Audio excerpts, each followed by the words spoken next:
વિદ્યાર્થી મિત્રો, આજે આપણે ધોરણ 7 વિષય સામાજિક વિજ્ઞાન એમાં આપણે જોઈએ પાઠ 3 મુઘલ સામ્રાજ્ય।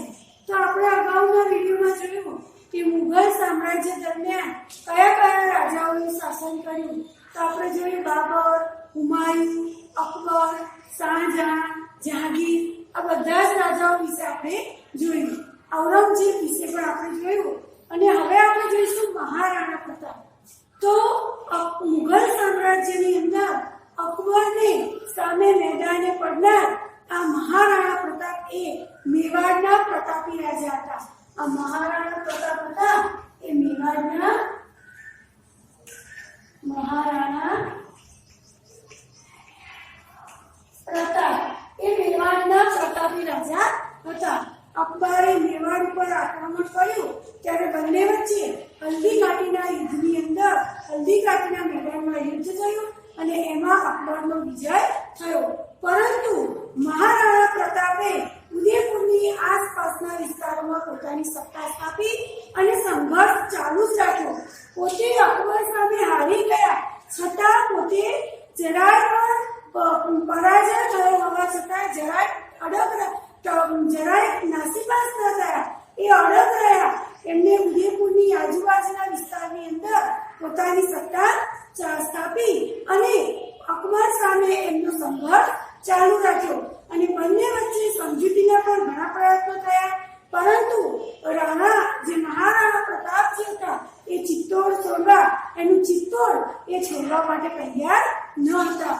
તેમણે છાપામાં યુદ્ધ પણ ચાલુ રાખ્યું અને ઈસવીસન 1576 ની અંદર હલ્દી ઘાટીના પરાજય બાદ આ રાણા પ્રતાપ છે એ ગોંગુરામાં પોતાની રાજધાની લઈ ગયા અને ત્યાં જીવનના અંત સુધી જ્યાં સુધી જીવ્યા ત્યાં સુધી યુદ્ધ કરતા રહ્યા। બાદમાં ડુંગરપુરની અંદર ચાવડમાં પણ એમને પોતાની રાજધાની સ્થાપી।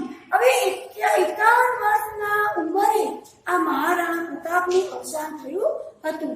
હવે આપણે જોઈએ એવા જ બીજા છે વીર દુર્ગાદાસ રાઠોડ। વીર દુર્ગાદાસ રાઠોડ, તો આ વીર દુર્ગાદાસ રાઠોડ હતા એ મેવાડના શાસક જસવંતસિંહના મંત્રી હતા અને તેની તુલના રાણા પ્રતાપ સાથે કરવામાં આવે છે। ઔરંગઝેબના સમયમાં તેમનું આધિપત્ય સ્વીકાર્યું ન હતું। હવે આપણે જોઈએ છે છત્રપતિ શિવાજી। વિદ્યાર્થી મિત્રો, છત્રપતિ શિવાજી વિશે તો દરેકને ખ્યાલ જ છે। મરાઠા સરદાર, મરાઠાના રાજા, આપણે તેના વિશે સિરિયલો ટીવીમાં પણ શિવાજી વિશે ઘણું બધું જોઈએ છે। તો આ ભારતની અંદર જે મહાનતમ રાજ્યોની અંદર સ્થાપના થઈ એમાં છત્રપતિ શિવાજીના મરાઠા સામ્રાજ્યનો પણ ઉલ્લેખ થાય છે। ઈસવીસન 1627માં તેમનો જન્મ તમને પ્રશ્નમાં પૂછાય કે શિવાજીનો જન્મ ક્યારે અને ક્યાં થયો હતો? તો ઈસવીસન 1627માં તેમનો જન્મ સિન્નેરીના કિલ્લામાં થયો હતો। તેમની માતાનું નામ જીજાબાઈ અને એમના પિતાનું નામ શાહજી હતું અને એમના જીવન પર બે વ્યક્તિઓનો મહત્વનો ફાળો હતો। એક તો તેમના ગુરુ સમર્થ રામદાસ અને એમના દાદા પાંડદેવ। આ બંનેના પ્રભાવથી શિવાજીના ચારિત્રનું ઘડતર થયું હતું।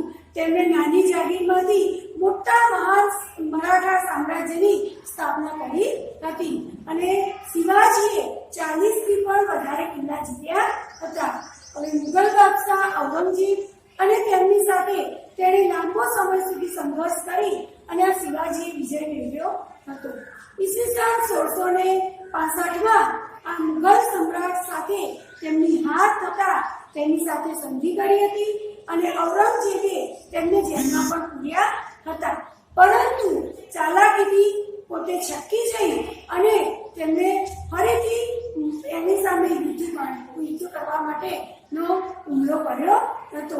ઈસવીસન 1674 ની અંદર રાજગઢમાં તેમનો રાજ્યાભિષેક થયો હતો અને તે હિન્દુ સમ્રાટ તરીકે ખ્યાતિ પામ્યા હતા. તો વિદ્યાર્થી મિત્રો, તમને શિવાજી વિશે પણ ટૂંકમાં પૂછી શકે છે. આમ શિવાજી મહાન વિજેતા હતા અને હોવા છતાં તેમનામાં કુશળ વહીવટ કરતા, સંગઠન કરતા અને મંત્રીમંડળ તેમને પોતાના રાજ્યની અંદર પોતાની સલાહ સૂચન આપવા માટે મંત્રીમંડળ રાખ્યું હતું. એમાં 8 અષ્ટપ્રધાન મંડળનું તેમનું મંત્રીમંડળ હતું અને ઈસવીસન 1680 ની અંદર તેમનું અવસાન થયું હતું. તો વિદ્યાર્થી મિત્રો, આપણે આ બધા જ રાજાઓ જોયા. હવે આપણે જોઈશું કે આ મુઘલ સામ્રાજ્ય જે હતું તેમની રાજ્ય વ્યવસ્થા કેવી હતી.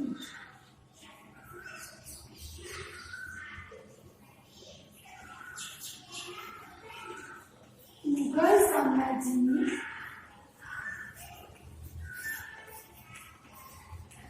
રાજ્ય વ્યવસ્થા. તો મુઘલ સામ્રાજ્યની રાજ્ય વ્યવસ્થા, તો મુઘલ વહીવટી તંત્રની જે આ વ્યવસ્થિત સ્થાપના, જે મુઘલ વહીવટી તંત્ર દરમિયાન કયા રાજ્યના સમયમાં વ્યવસ્થિત એનું કામ ચાલતું હતું, તો અકબરના સમયની અંદર તેનું શાસન ખૂબ જ વ્યવસ્થિત ચાલતું હતું. તેના શાસનની અંદર કેન્દ્રમાં પોતે બાદશાહ પોતે હતો અને તેને સલાહ આપવા માટે એક મંત્રી પરિષદ હતી. હવે બાદશાહ સર્વોચ્ચ સેનાપતિ અને ન્યાયાધીશ પણ હતો. જો કોઈ જગ્યાએ ન્યાય આપવો હોય, સર્વોચ્ચ સેનાપતિનું પદ હોય, તે બાદશાહ પોતે નિભાવતો હતો. બાદશાહ અને વહીવટી તંત્ર બંને વચ્ચે તાલમેલ રાખવા માટે વજીરની પણ નિમણૂક કરવામાં આવતી હતી અને તે દિવાન-એ વજીરે એટલે કે કુલ કહેવાતો હતો અને ત્યારે મહેસૂલી વ્યવસ્થાનો પણ એ વડો હતો, જે વજીર હતો એ. અને સેનાનો જે વડો હતો એને મીરબક્ષ કહેવામાં આવતો હતો. તો વિદ્યાર્થી મિત્રો, આવું ટૂંકું તમને એકમ કસોટીમાં પણ ખાલી જગ્યા વિકલ્પમાં પૂછાય છે કે મુઘલ સામ્રાજ્ય દરમિયાન સેનાના વડાને ખાલી જગ્યા કહેવામાં આવતો હતો, તો મીરબક્ષ કહેવામાં આવતો હતો, જે સૈન્યની ભરતી કરતો હતો અને તેના અધિકારીઓની પણ નિમણૂક કરતો હતો. તે ગુપ્તચરના તંત્ર પર પણ દેખરેખ રાખતો હતો અને મુઘલ વહીવટી તંત્રની અંદર આ ગુપ્તચરો જે છે એ વાણિજ્ય તરીકે ઓળખાતા હતા. હવે સમ્રાટની અંગત જરૂરિયાતો એટલે કે રાજાને પણ પોતાની અંગત જે જરૂરિયાતો હોય તેનું ધ્યાન રાખવા માટે મીરે સામાન નામનો વિભાગ હતો, જે સરકારી કારખાના અને એનો વડો હતો અને ન્યાયતંત્ર વ્યવસ્થાનો વડો એ કાજી હતો. તો ન્યાય વ્યવસ્થાનો વડો શું કહેવાતો હતો? કાજી કહેવાતો હતો. હવે આપણે એ સમયની મહેસૂલી વ્યવસ્થા જોઈએ. મહેસૂલી વ્યવસ્થા, તો મહેસૂલી વ્યવસ્થા તો અકબરે ભારતમાં એક નવી જ પ્રકારની મહેસૂલ પદ્ધતિનો આરંભ કર્યો હતો, જેને આપણે એ જે પદ્ધતિ હતી એને મનસબદારી વ્યવસ્થા તરીકે પણ ઓળખવામાં આવતી હતી. અને મહેસૂલનો દર એ વાર્ષિક રીતે 1/3 ભાગ જેટલો હતો. અને અકબરની જે મહેસૂલી વ્યવસ્થા હતી એનો સ્થાપક હતો એ રાજા ટોડરમલ હતો. કોણ હતો? ટોડરમલ હતો. અને મનસબદાર પદ્ધતિ સેના અને મહેસૂલ એમ બંને સાથે સંકળાયેલી હતી. હવે જે જાગીરમાંથી મહેસૂલ ઉઘરાવતો તે વિસ્તારનું અને તે વિસ્તાર અને તેની વ્યવસ્થા એ જાળવતો હતો. આ માટે એને જાગીર પ્રમાણે લશ્કર પણ આપવામાં આવતું હતું અને તેના વિસ્તારનો વડો જે હતો એ ન્યાયાધીશ ગણાતો હતો. હવે તે સમયે નિયત સમયે બદલી કરવામાં આવતી હતી અને મુઘલ મનસબદારની વ્યવસ્થા વિશ્વમાં અનોખી હતી. એટલે કે વિશ્વમાં આના જેવી કોઈ વ્યવસ્થા હતી નહીં અને સૌથી વધારે વેતન ધરાવતી હતી. હવે આપણે જોઈએ મુઘલકાલીન સંસ્કૃતિ.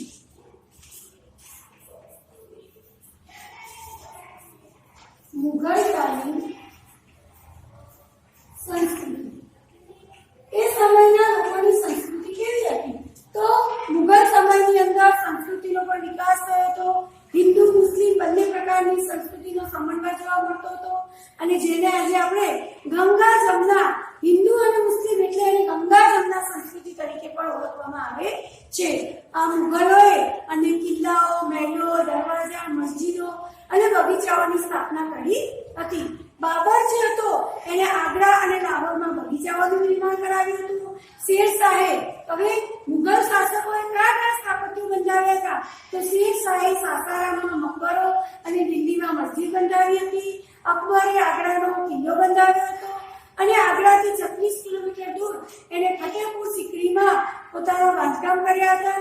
અને બુલંદ દરવાજો, સલીમ ચિશ્તીની દરગાહ, મસ્જિદ અને પંચમહલ આ બધું એમને બંધાવ્યું હતું.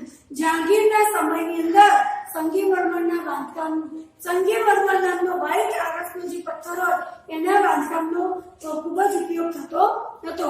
અને શાહજહાંનો સમય એ મુઘલ સ્થાપત્યનો સુવર્ણ યુગ કહેવામાં આવે છે. વિદ્યાર્થી મિત્રો, તમને આ પ્રશ્નમાં કારણમાં પણ પૂછાઈ શકે કે શાહજહાંના સમયને મુઘલ શાસનનો સુવર્ણ યુગ કહેવામાં આવે છે. શા માટે? તો તેણે આગ્રામાં તાજમહેલ, આ મોતી મસ્જિદ અને દિલ્હીમાં પણ પ્રસિદ્ધ લાલ કિલ્લાનું નિર્માણ કરાવ્યું હતું.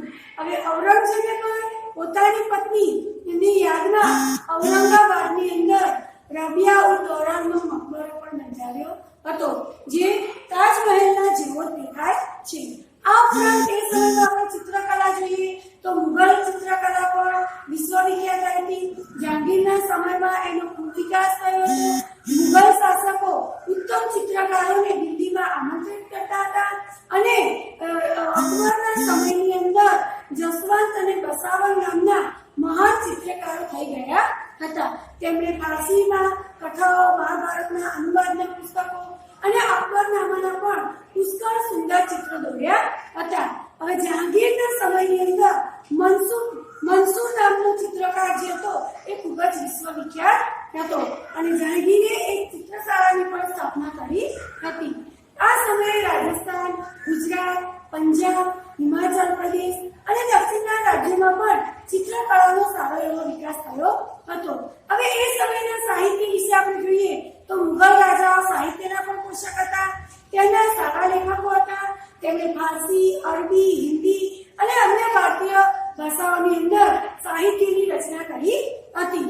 અબુલ ફઝલે અકબરનામા નામના ગ્રંથની અંદર અકબરના જીવનની આત્મકથા આલેખી છે અને તેણે મહાભારતનો પણ અનુવાદ કર્યો હતો અને ભારતીય ભાષાની અંદર શ્રી કૃષ્ણના જીવન પર આધારિત ઘણું સાહિત્ય એમને રચ્યું હતું.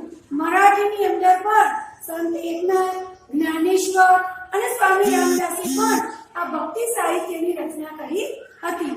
હવે મુઘલ સાહિત્ય સમય દરમિયાન આપણે સંગીત જોઈએ તો અકબર એ પોતે સંગીતનો શોખીન હતો.